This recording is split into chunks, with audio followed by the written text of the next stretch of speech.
What's up, everybody? Welcome back to IGN's E3 2014 live show. From the show floor, the conferences are done, but speaking of those conferences, Rainbow Six Siege had quite the presence. This is Andrew. He made the entire game himself. No, I did not. Oh, you didn't? I've been given misinformation, believe it or not. That is erroneous. Talk about, I have to imagine there's quite the load off your back here. The pressure is off. It was one of those things we did the pre-show, and we're like, will we see a Rainbow Six here? And we're all like, I don't know. You didn't leak it. Nothing happened. It came out. You blew everybody away. Yeah, it was a super secret part of the show. It came out. Eve came out, introduced us. Lights went out, and Team Raven, Team Rogue came up, and the place kind of went crazy. The team's been so elated. It's been a great show. We have hands-on here as well with our pre-alpha build, our multiplayer 5v5 game mode. It's been amazing so far. Well, you brought a whole bunch of footage. We're going to put it up here, and we can walk through. You can talk about it a bit. But from what we see here, is this what every mission of Siege is like? Are we an infiltrating unit that's here to get hostages out? So Siege is more than just a title. It's actually the gameplay of the game. So we have this brand new asymmetrical gameplay called the Siege gameplay between attackers and defenders. Attackers are the usual Rainbow Six way to play, right? They're the masters of destruction. They go in, they breach, they eliminate the threat, they get out with the hostage, right? And there's also the defenders now, which is the new gameplay we're having where they know the assault is coming, and they're placing these wall reinforcements so breach charges can't take down that wall. They're placing barricades, as you see here. We have a drone moving around the world. The attackers controlling, communicating what's going on in the team, the rest of his team. But yeah, this is the new asymmetrical gameplay we're going to have in Rainbow Six. It's the basis of the whole thing. At the core of our experience is our new procedural destruction system. Yeah, it's coming up, people shooting through walls, blowing crap apart, and you're like, yes, this is exactly what I want out of this Rainbow Six. How hard is it to make that happen? It was pretty good. We actually have a brand new tech, Real Blast destruction engine, which is made internally in Ubisoft Montreal. It blew the team away when we first started iterating on the project, and we said, this is going to be a core to our experience, and it really is. It's the center of the player experience. Creativity on both attack and defense is based around how you blow up walls and interact with the environment. It's material based, so when you blow up a gyps wall, it's going to blow up just like gyps. When you shoot wood, it's going to splinter just like wood. So it's the core of the experience. Nice. Now, a question we were having while watching the conference. Is this permadeath, one life to live? Once you're done, you're done? Yes, in this game mode, in the hostage rescue game mode, it is when you're done, when you die, right? So there's no respawn. But you do go into a handler mode, which is cool. So the defenders have a security surveillance camera network in the house they can access, like lobby, kitchen, and they can actually, when you die, you have access to those cameras. You can tell your friends, hey man, they're in the lobby. So we want to go back to the core tenets of the series, which is tactics, team play, and tension. We want that team play, want to be tactical choices, but when you die, you can still be relevant to your team. Same thing with the drone. Wherever your drone is at, when you die, you have access to all the camera feeds of all drones alive in the world. So you can access it and communicate to your team that's still alive.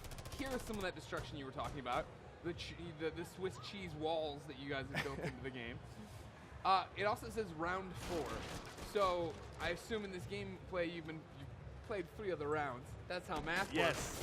But is it again same house, same idea? Are you switching sides? What's happening? Yeah. So round 1, you play as a side. You play either attacker, defender, and then the next round you switch roles. So you're constantly switching from one side to the next. Gotcha.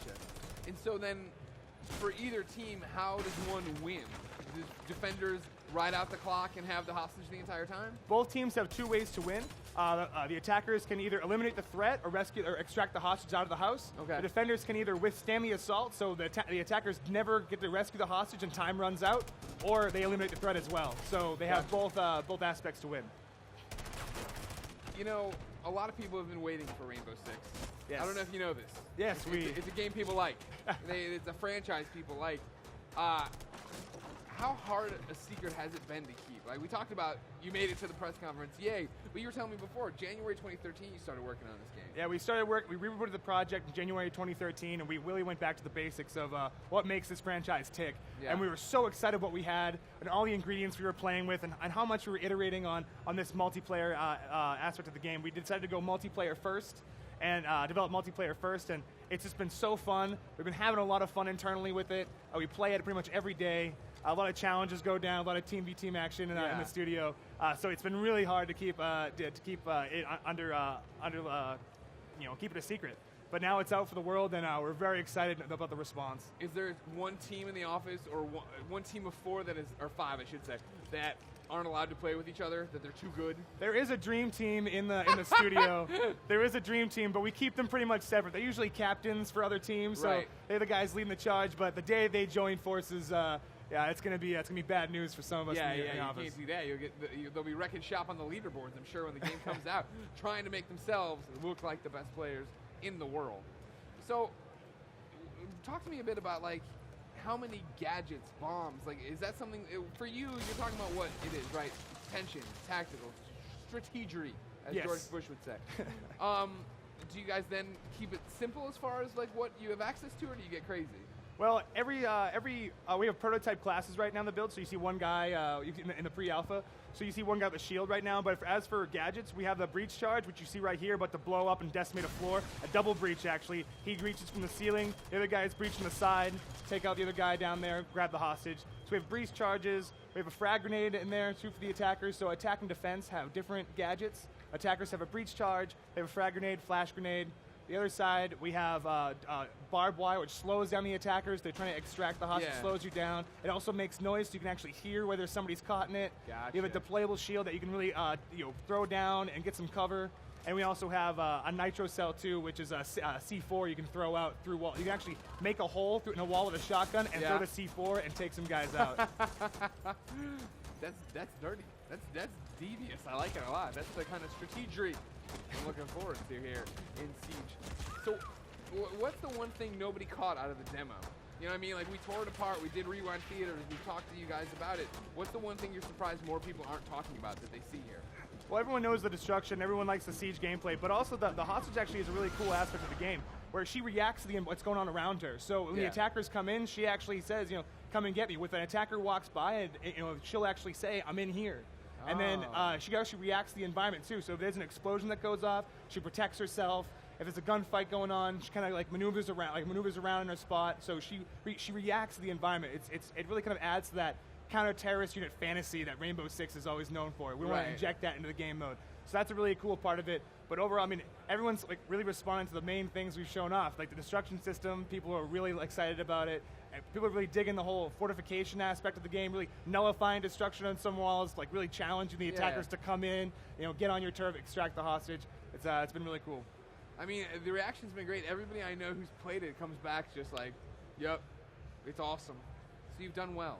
Thank you. You've done very well The for yourself. team's very excited. We're so glad guys are, especially with the pre-alpha we have here hands-on, everyone's been very, very excited about what we have to bring. So the team back in Montreal and here are ecstatic.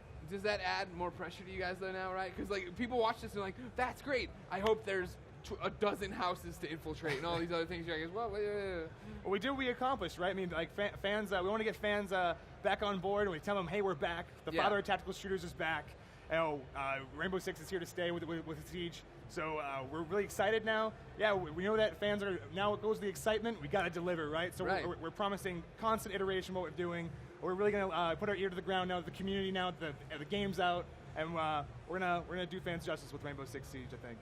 To you and to the team, I guess, why does Rainbow Six continue, hold such a special place, I guess, as a franchise, right? It's been quiet. We heard about Patriots forever ago, and then we went dead quiet on it, you know what I mean? But it's one of those games that everyone still talks about wanting. Why? What do you think makes that work? I think it's because the fact that it's arguably, it's the father of tactical shooters, right? So I think people just love the genre, and people want they want that, they want the main one to come back, right? They want the one that's kind of was helped and was pivotal in starting it all to come back.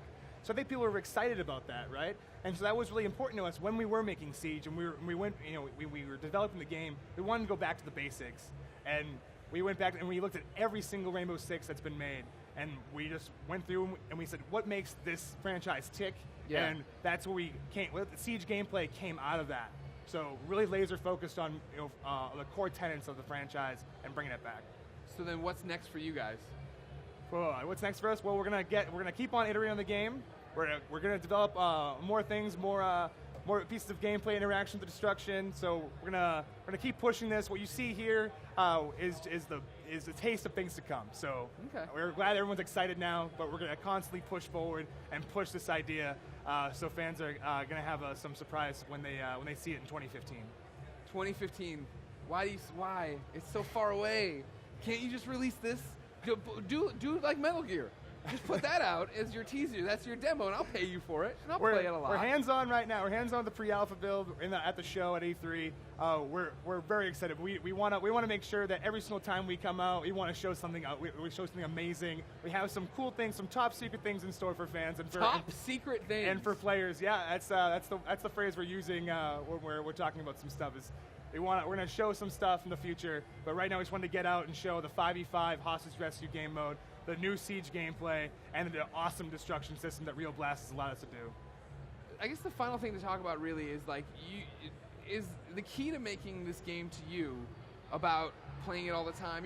I've talked to a lot of developers here. In co-op and multiplayer, it's a big theme to this E3. And they all seem to be talking about the fact, like, Evolve, right? Like, they play that game every day, and they make an iteration, they go and play it. And that's how they decide if this works, this thing. Do you think that's really the future of multiplayer, to make a really good thing? Well, I think, making a good multiplayer, you have to be playing it every day, right?